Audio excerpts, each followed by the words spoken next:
various articles looking at issues corresponding to how many kids are taking remedial classes at our community college, looking at job trend data within the region, and the type of post-secondary experience students are going to have to be competitive for those jobs. We also shared that data and invited the principals to invite parents to come in and participate in the dialogue, and gave them the same data packets, and we've had conversations with those parents. There seems to be sort of two different issues. One is credit recovery, and how do we plan, because one of the budget reductions that we did do several years back was to eliminate summer school. And so currently our system, just in the traditional school year, we have 240 credits that are available to students. So if we lowered the graduation credits to 200. If we're going to raise them back, how are we going to provide opportunities for students to do credit recovery? Last spring we started piloting online learning for credit recovery, because students can do that during the school year, and you're not putting in all the additional costs during summer school of the additional administrators or classified staff members. And so we found that it has been more cost effective to do online learning, credit recovery opportunities after school, and we're continuing that process this year. So based on the governor's state budget and looking at credit recovery opportunities, the groups definitely think that we could look at re-raising the graduation requirement back up to 220 units. And again, it just comes down to a cost. How much credit recovery opportunities do we want to provide? And we would like to, before making a final recommendation to the board, again, take a look at the governor's budget. We are deficit spending at $10 million a year, so the groups are also aware that we have to, if we're going to be adding something, we may have to take something else out somewhere else. So we just want to make sure that we're doing everything cost effectively. The other big question is around math graduation requirements. Many of the districts in the county do require 20 units. We did have a 30-unit requirement that was brought down to 20. Again, that put us in alignment with many districts, but everybody's in agreement that more math is better. The question is that with the old 30-unit requirement, that there was no real course requirement beyond Algebra 1. And again, the dialogue went to quite a bit, and some of the articles have really focused on community college, and the vast majority of our kids are going to community college, and we're seeing at community college 60 to 70% of any entering freshman class needs to take remediation classes. So if we're looking at increasing our math graduation requirement, how can we do it in such a way that we'd actually be lowering the need to take remediation at the community college? And so the recommendation is to actually work with the community college. We have the EAP test from the CSUs where our juniors take that assessment to determine whether or not they're college ready, and if they're not, unfortunately we don't get the assessment results back in time. We get them back in late August, but it does point to courses that the students could take in their senior year that would better prepare them for college, and at least in the CSU system, minimize the chance that they would need to take remedial classes. We thought if we could develop something right here with the Contra Costa Community College District, our own assessment that students would take at either the end of the sophomore or junior year, and identify in math and ELA where their gaps were in the areas of Algebra 1, Geometry, and Algebra 2. We could then, again, having our teachers working with their teachers, actually create online learning courses that would address those specific units and give students an opportunity while they're in our system a chance to remediate those units. And if we can build the system correctly, that as our students completed those classes, they would actually be testing themselves automatically out of having to take that level of remediation. So for instance, if they took the test and they showed that they had gaps in 4 sections of algebra, instead of having to retake all of algebra, they would retake the online learning units based on those 4 units of algebra. When they pass through those, they'd be able to immediately move on to geometry, and that would mean that they wouldn't have to take the algebra remediation class at the community college. If they can get through the geometry course, again, remediating the gaps in learning that they have, they could test out if they'd automatically move out of the geometry course. And again, the goal is, in order to take non-remedial math classes, you basically have to get through Algebra 2.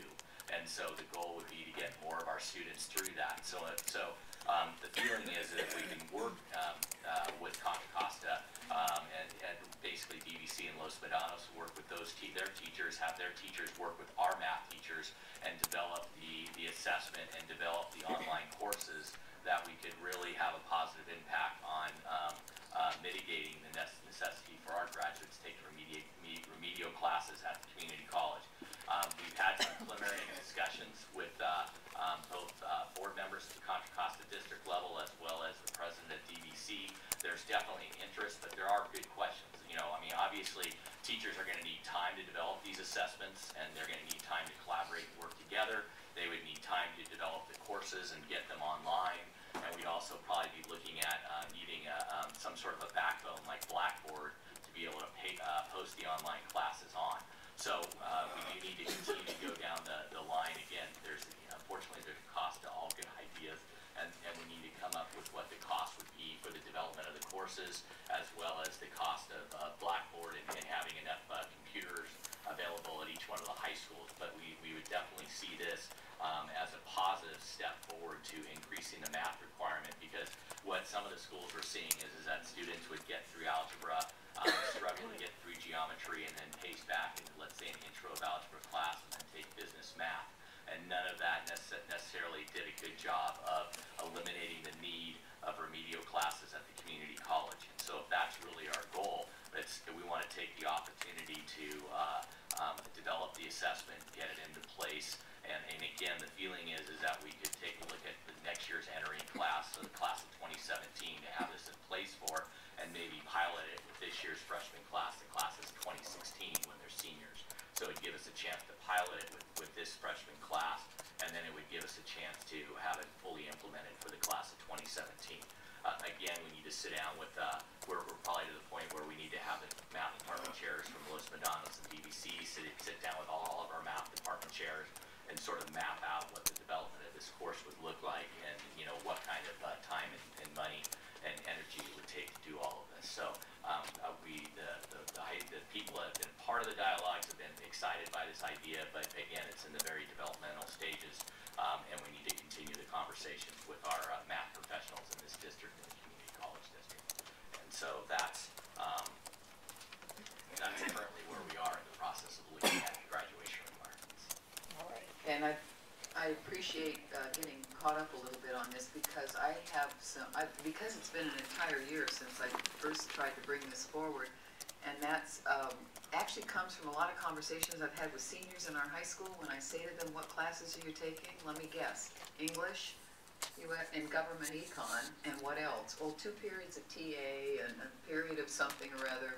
And you find out that the senior year, when you have lower expectations for students, the senior year becomes just a filler, and we lose a lot of motivation. I had a second concern around the idea that we were cutting this. I guess that as I saw it from before I got on the board, that the credits were being lowered because of the expectation that students are going to fail math. And so rather than have them go to summer school for remediation, we just cut out 10 credits. And I said, that's not exactly a solution, is it? You lower expectations so that kids don't have to make it up, rather than focus on the real question, which is, what do we do to ensure our kids are successful the first time around in math, if that's the trouble area? And it is the trouble area for a lot of districts. So that was an issue. Then the third part I saw was really around how we challenge, particularly seniors, to make high school more meaningful. And I had mentioned that a high school, for example, where I did a webinar with the principal in Buena Park High School, had a wonderful program going on with their community college where students, they had 75 students, I believe, graduate from high school with an AA degree. And they're in a low socioeconomic, highly challenged population. And kids were actually taking community college courses during high school. So you wouldn't hear them say we're taking 2 periods as a TA. They're actually taking credit for college. And while some didn't finish their AA, many accomplished college credit during high school. I found out that the teachers teaching that we were not losing jobs. We weren't losing our teachers. The teachers teaching those courses for the community college were actually their staff, their high school staff, current teachers who had master's degrees and were paid a stipend to teach those community college courses. So they were actually, they were drawing the ADA, they were not losing any staff, and they were actually accelerating the learning for the seniors, or actually the juniors and the seniors. They had 2 years of students involved in that.